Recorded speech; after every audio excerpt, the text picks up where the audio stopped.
नमस्कार, स्वागत है आपका हमारे YouTube चैनल टूवर्ड्स समृद्धि में। यह है आपका साप्ताहिक शेयर बाजार रिव्यू, जहां हम हर हफ्ते की बड़ी खबरों, बाजार की गतिविधियों, आने वाले हफ्ते के महत्वपूर्ण इवेंट्स और स्टॉक्स टू वॉच पर चर्चा करेंगे।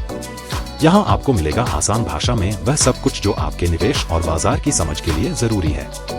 तो जुड़िए हमारे साथ हर शनिवार रात 8 बजे।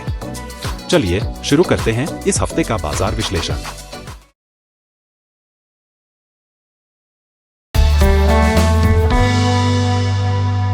क्या निफ्टी 50 22,800 के महत्वपूर्ण सपोर्ट को तोड़कर 22,000 तक जाएगा या यहां से ऊपर उठेगा? निफ्टी 50 इस समय बहुत ही महत्वपूर्ण स्तर पर खड़ा है। अगर यह 22,800 के प्रमुख सपोर्ट लेवल को तोड़ता है तो आगे 22,000 तक गिरने की संभावना बन सकती है। लेकिन क्या यह वास्तव में होगा या फिर यहां से एक रिकवरी देखने को मिलेगी? आज हम इसे विभिन्न चार्ट्स के माध्यम से विश्लेषण करेंगे और अंत में एक ठोस निष्कर्ष तक पहुंचने की कोशिश करेंगे। अगर हम 2020 कोविड अवधि से एक ट्रेंड लाइन खींचें तो हम देख सकते हैं कि निफ्टी 50 ने इस महत्वपूर्ण ट्रेंड लाइन का कितनी शानदार तरीके से सम्मान किया है। हर गिरावट के बाद निफ्टी ने इस सपोर्ट से बाउंस किया और नई ऊंचाइयां बनाई। वर्तमान में निफ्टी फिर से इसी मल्टीपल सपोर्ट ट्रेंड लाइन के पास ट्रेड कर रहा है, जो इसे एक क्रूशियल स्टेज पर ला देता है। निफ्टी ने अभी तक साप्ताहिक क्लोजिंग आधार पर 22,800 का स्तर नहीं तोड़ा है और इस सपोर्ट के ऊपर ट्रेड कर रहा है।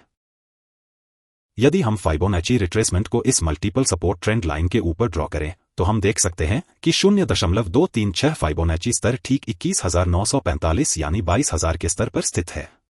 इसका मतलब यह है कि वर्तमान 22,800 का स्तर बहुत महत्वपूर्ण सपोर्ट के रूप में काम कर रहा है।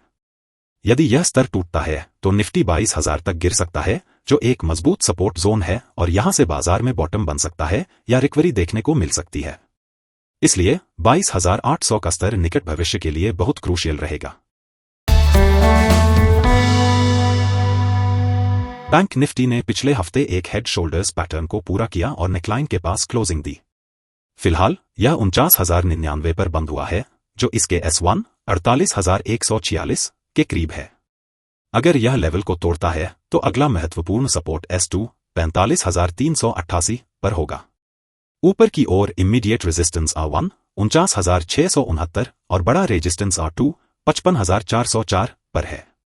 जब तक बैंक निफ्टी S1 के ऊपर बना रहता है, रिकवरी संभव है, लेकिन इसके नीचे जाने पर वीकनेस बढ़ सकती है। अगर हम निफ्टी और बैंक निफ्टी की तुलना करें तो इस समय बैंक निफ्टी से बेहतर दिख रहा है। प्राइस एक्शन को क्लोजली मॉनिटर करना जरूरी होगा। इंडिया विक्स अभी 15.015 पर बंद हुआ, जो पिछले हफ्ते के मुकाबले लगभग 9.72% ऊपर है। अगर विक्स 16.08 को ब्रेक करके ऊपर जाता है तो यह बाजार में अतिरिक्त वोलाटिलिटी ला सकता है। जब तक ऐसा नहीं होता तब तक इसका बाजार पर ज्यादा असर नहीं पड़ेगा। USD/INR ने पिछले हफ्ते लगभग 1% की करेक्शन दिखाई, जो RBI की मॉनेटरी पॉलिसी के असर का संकेत देता है। फिलहाल यह R1 86.23 के पास ट्रेड कर रहा है। अगर यह R1 को होल्ड करता है और फिर से ऊपर जाता है तो अगला रेजिस्टेंस R2 88.43 रहेगा। वहीं नीचे S1 84.02 स्ट्रॉन्ग सपोर्ट की तरह काम करेगा। अगर यह करेक्शन अगले हफ्ते भी सस्टेन होती है तो यह इंडियन स्टॉक मार्केट के लिए सकारात्मक रहेगा। स्टेबल या कमजोर USD/INR से FII इनफ्लो बढ़ सकता है, जिससे निफ्टी और बैंक निफ्टी को सपोर्ट मिलेगा।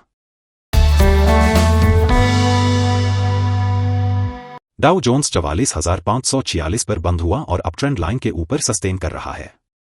यह अभी भी बुलिश स्ट्रक्चर मेंटेन कर रहा है। R1 45,069 के पास रेजिस्टेंस बना हुआ है, जिसे अगर इंडेक्स तोड़ता है तो नई ऊंचाई देखी जा सकती है। नीचे S1 41,565 और S2 38,100 स्ट्रॉन्ग सपोर्ट है। डाउ जोन्स का स्ट्रेंथ इंडियन मार्केट के लिए पॉजिटिव रहेगा, खासकर IT और एक्सपोर्ट ओरिएंटेड सेक्टर्स को फायदा हो सकता है। लेकिन अगर यहां से करेक्शन आता है तो निफ्टी और सेंसेक्स में भी शॉर्ट टर्म प्रेशर देखा जा सकता है।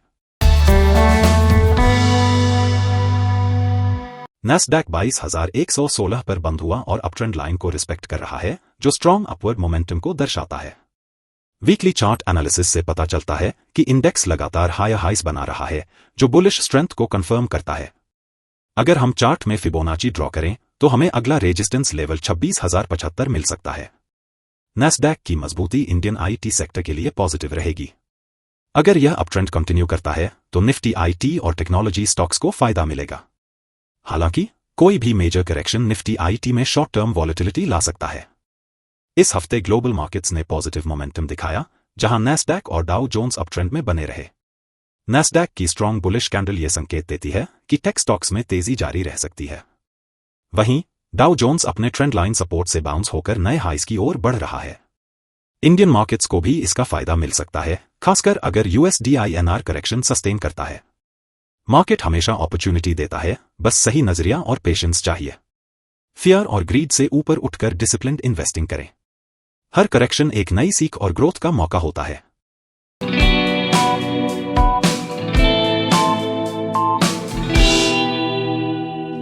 इस हफ्ते भारतीय और ग्लोबल फाइनेंशियल मार्केट में कई अहम घटनाएं देखने को मिली, जिन्होंने निवेशकों और कंपनियों के फैसलों को प्रभावित किया। प्रधानमंत्री नरेंद्र मोदी और अमेरिका के पूर्व राष्ट्रपति डोनाल्ड ट्रंप की मुलाकात में दोनों देशों के व्यापारिक रिश्तों को मजबूत करने पर चर्चा हुई। भारत ने अमेरिका से ऊर्जा आयात बढ़ाकर अपने व्यापार घाटे को कम करने की प्रतिबद्धता जताई। ट्रंप ने भारत से अमेरिकी सामान पर लगाए गए ऊंचे टैरिफ को घटाने को कहा, लेकिन तत्काल कोई सख्त कदम नहीं उठाया। वहीं अमेरिका ने भारत को सैन्य उपकरण बेचने की बात कही, हालांकि भारत ने F-35 विमानों की खरीद की पुष्टि नहीं की। मोदी ने 2030 तक द्विपक्षीय व्यापार को $500 अरब तक ले जाने का लक्ष्य रखा। भारत का विदेशी मुद्रा भंडार $7.65 अरब बढ़कर $638.26 अरब हो गया है। यह लगातार तीसरा हफ्ता है जब भंडार में वृद्धि हुई है। यह बढ़ोतरी रुपए की स्थिरता बनाए रखने के लिए RBI के हस्तक्षेप और पुनर्मूल्यांकन के बाद हुई है। विदेशी मुद्रा संपत्ति $6.42 अरब बढ़कर $544.11 अरब हो गई, जबकि सोने का भंडार $1.32 अरब बढ़कर $72.21 अरब हो गया। हालांकि IMF में भारत की स्थिति और विशेष आहरण अधिकार SDR में मामूली गिरावट आई। यह वृद्धि भारतीय अर्थव्यवस्था के लिए सकारात्मक संकेत है। प्रधानमंत्री नरेंद्र मोदी की 3 दिवसीय फ्रांस यात्रा से भारत और फ्रांस के रिश्ते और मजबूत हुए। इस यात्रा में artificial intelligence, AI, nuclear energy और सतत विकास सस्टेनेबिलिटी पर अहम समझौते हुए। भारतीय स्टार्टअप्स को फ्रांस के इनक्यूबेटर में सहयोग मिलेगा। दोनों देशों ने नवाचार, इनोवेशन और तकनीकी विकास में साथ काम करने की सहमति जताई। इसके अलावा मार्सेल में एक नया भारतीय वाणिज्य दूतावास खोला जाएगा। PM मोदी ने कहा कि भारत और फ्रांस लॉजिस्टिक्स, व्यापार और समुद्री सहयोग को बढ़ावा देने के लिए साथ काम कर रहे हैं। बेंगलुरु में हो रहे एरो इंडिया 2025 में रोबोटिक डॉग का प्रदर्शन किया जा रहा है, जिन्हें DGPL और अन्य कंपनियों ने विकसित किया है। DGPL का ट्रैकर नामक रोबोटिक डॉग बेहतर पेलोड क्षमता और रियल टाइम वीडियो ट्रांसमिशन जैसी खूबियों से लैस है। इन रोबोट्स का इस्तेमाल सेना में लॉजिस्टिक्स और निगरानी के लिए किया जा सकता है। कई भारतीय स्टार्टअप इस क्षेत्र में नए इनोवेशन कर रहे हैं। प्रधानमंत्री नरेंद्र मोदी ने अमेरिका दौरे के दौरान टेस्ला के CEO एलन मस्क से ब्लेयर हाउस, वॉशिंगटन DC में मुलाकात की। इस बैठक में भारत में स्टारलिंक की संभावित एंट्री, टेस्ला की मैन्युफैक्चरिंग और व्यापार नीतियों पर चर्चा हुई। रिपोर्ट्स के अनुसार भारत स्टारलिंक को अपने डिजिटल इंफ्रास्ट्रक्चर में शामिल करना चाहता है, लेकिन कुछ नियामक अड़चनें बनी हुई हैं। भारत सरकार स्पेक्ट्रम आवंटन के मुद्दे पर मस्क के विचारों से सहमत है। वहीं मस्क ने भारत की सुरक्षा चिंताओं को ध्यान में रखते हुए डेटा लोकल स्टोरेज का आश्वासन दिया है। दोस्तों, इस खास क्वेश्चन एंड आंसर सेक्शन में आपका स्वागत है। यह एक अनोखा सेगमेंट है जहां अगर आपके पास शेयर बाजार से जुड़े कोई भी सवाल हैं, तो आप उन्हें हमारे कमेंट सेक्शन या टेलीग्राम में पूछ सकते हैं। आपके सभी सवालों के जवाब हमारी एक्सपर्ट टीम द्वारा दिए जाएंगे। तो दोस्तों, चलिए शुरू करते हैं आज का question and answer section. Shri Ganganagar से अनुराधा जी ने संवर्धना मदरसन पर सवाल किया है। हमारी एक्सपर्ट टीम का यह जवाब है। चार्ट के अनुसार स्टॉक ने ₹214 के हाई से शार्प करेक्शन दिखाया है और फिलहाल ₹126 पर ट्रेड कर रहा है, जो कि सपोर्ट लेवल के करीब है। यदि यह सपोर्ट टूटता है तो अगला मेजर सपोर्ट ₹100 के आसपास दिख रहा है। RSI 30 पर है, जो स्टॉक के ओवरसोल्ड जोन में होने का संकेत देता है। इससे शॉर्ट टर्म बाउंस की संभावना बन सकती है, लेकिन ओवरऑल ट्रेंड फिलहाल वीक दिख रहा है। मदरसन एक लीडिंग ऑटो एंसिलरी कंपनी है जिसका ग्लोबल प्रेजेंस मजबूत है। ईवी अडॉप्शन और ऑटो सेक्टर ग्रोथ इसे लॉन्ग टर्म में सपोर्ट कर सकती है। हालांकि हाल के रिजल्ट्स और ग्लोबल स्लोडाउन के चलते स्टॉक में करेक्शन देखा गया है, लेकिन स्ट्रॉन्ग ऑर्डर बुक और फ्यूचर एक्सपेंशन इसे लंबी अवधि में मजबूती दे सकते हैं। शॉर्ट टर्म में वॉलेटिलिटी बनी रह सकती है। यदि स्टॉक सपोर्ट होल्ड करता है तो रिवर्सल देखने को मिल सकता है। लंबी अवधि के निवेशकों को स्ट्रॉन्ग फंडामेंटल्स को ध्यान में रखते हुए ट्रेंड देखने की जरूरत है। 100 रुपए से 126 रुपए का जोन महत्वपूर्ण रहेगा, जहां से डिमांड आने की संभावना है। ज़ोमैटो के बारे में न्यू दिल्ली से सुदीप्ता जी का सवाल आया है।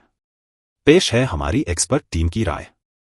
ज़ोमैटो का स्टॉक हाल ही में 300 प्लस के हाई से गिरकर 215 रुपए 99 पैसे पर ट्रेड कर रहा है। यह 206 रुपए के महत्वपूर्ण सपोर्ट के करीब है। यदि यह लेवल टूटता है तो अगला सपोर्ट 162 रुपए पर देखने को मिलेगा। RSI 40 पर है, जो बियरिश सेंटिमेंट दिखा रहा है, लेकिन ओवरसोल्ड जोन से थोड़ा ऊपर है। यह दर्शाता है कि शॉर्ट टर्म में कुछ और गिरावट हो सकती है या साइडवेज मूवमेंट देखने को मिल सकता है। ज़ोमैटो एक प्रमुख फूड डिलीवरी और क्विक कॉमर्स कंपनी है, जिसने पिछले कुछ तिमाहियों में प्रॉफिटेबिलिटी की दिशा में सुधार किया है। हालांकि हाई वैल्यूएशन और मार्केट कंपटीशन के चलते स्टॉक में करेक्शन देखने को मिला है। कंपनी का रेवेन्यू लगातार बढ़ रहा है, लेकिन इन्वेस्टर सेंटिमेंट्स अभी भी कॉशियस बने हुए हैं। यदि स्टॉक 206 रुपए के सपोर्ट को बनाए रखता है तो इसमें रिकवरी की संभावना रहेगी। लॉन्ग टर्म इन्वेस्टर्स को वैल्यूएशन और बिजनेस ग्रोथ को ध्यान में रखकर इन्वेस्टमेंट डिसीजंस लेने चाहिए। 162 रुपए का लेवल महत्वपूर्ण रहेगा, जहां से मजबूत डिमांड आ सकती है। दार्जिलिंग के नीतू भूटिया जी ने बर्गर पेंस पर सवाल पूछा है। इसका जवाब हमारी एक्सपर्ट टीम से जानिए। बर्गर पेंस का स्टॉक एक लंबे समय से सिमेट्रिकल ट्रायंगल पैटर्न में ट्रेड कर रहा है, जो आगे किसी बड़े ब्रेकआउट या ब्रेकडाउन की संभावना दिखा रहा है। वर्तमान में स्टॉक 478 रुपए 30 पैसे पर ट्रेड कर रहा है और ट्रायंगल के लोअर ट्रेंड लाइन के करीब सपोर्ट ले रहा है। अगर यह सपोर्ट बरकरार रहता है तो स्टॉक धीरे धीरे अपर ट्रेंड लाइन 580 रुपए से 600 रुपए की ओर बढ़ सकता है। RSI 43 पर है, जो दर्शाता है कि स्टॉक अभी भी वीक जोन में है, लेकिन हल्की रिकवरी दिखा रहा है। बर्गर पेंट्स भारतीय पेंट इंडस्ट्री में एक प्रमुख खिलाड़ी है और इसकी मार्केट शेयर लगातार बढ़ रही है। कंपनी की रेवेन्यू ग्रोथ स्टेडी रही है, लेकिन रॉ मटेरियल की कीमतों में बढ़ोतरी और कंपटीशन के कारण मार्जिन पर दबाव देखा गया है। कंपनी का लॉन्ग टर्म आउटलुक सकारात्मक है, क्योंकि इंफ्रास्ट्रक्चर और रियल एस्टेट सेक्टर में सुधार से पेंट इंडस्ट्री को लाभ मिलेगा। वर्तमान में स्टॉक अपने लॉन्ग टर्म सपोर्ट के पास ट्रेड कर रहा है। यदि यह सपोर्ट बनाए रखता है तो लॉन्ग टर्म में अच्छी ग्रोथ देखने को मिल सकती है। 500 रुपए से 520 रुपए का रेजिस्टेंस स्तर शॉर्ट टर्म में महत्वपूर्ण रहेगा, जबकि 600 रुपए के ऊपर ब्रेकआउट होने पर नया अपर ट्रेंड शुरू हो सकता है। लॉन्ग टर्म इन्वेस्टर्स को कंपनी के फंडामेंटल्स और वैल्यूएशन पर ध्यान देना चाहिए। तो दोस्तों, ये था इस हफ्ते का शेयर बाजार रिव्यू। उम्मीद है आपको हमारा ये विश्लेषण पसंद आया होगा और आपकी जानकारी में बढ़ोतरी हुई होगी। अगर आपको ये वीडियो अच्छा लगा तो इसे लाइक और शेयर करना न भूलें।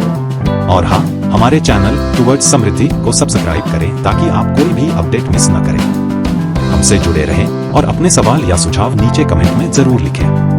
मिलते हैं अगले शनिवार रात 8 बजे। तब तक के लिए नमस्कार।